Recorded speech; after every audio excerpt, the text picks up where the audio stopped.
l'astrologue qui se laisse tomber d'un... Un astrologue un jour se laissa choir au fond d'un puits. On lui dit, pauvre bête, tandis qu'à peine à tes pieds tu peux voir, penses-tu lire au-dessus de ta tête? Cette aventure en soi, sans aller plus avant, peut servir de leçon à la plupart des hommes.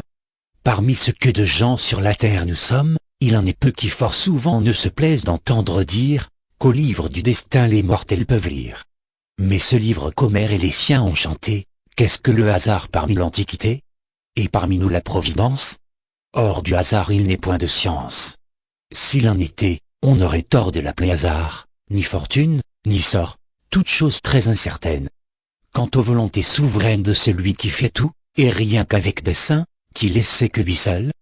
Comment lire en son sein? Aurait-il imprimé sur le front des étoiles ce que l'ennemi des temps enferme dans ses voiles?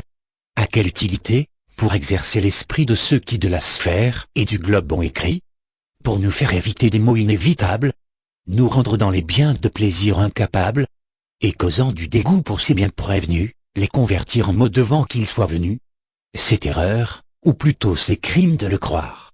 Le firmament se meut, les astres font leur cours, le soleil nous luit tous les jours sa clarté succède à l'ombre noire, sans que nous en puissions autre chose inférer que la nécessité de luire et d'éclairer, d'amener les saisons, de mûrir les semences, de verser sur les corps certaines influences.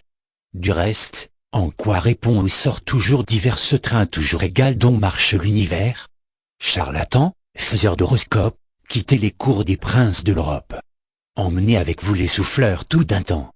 Vous ne méritez pas plus de foi que ces gens. Je m'emporte un peu trop.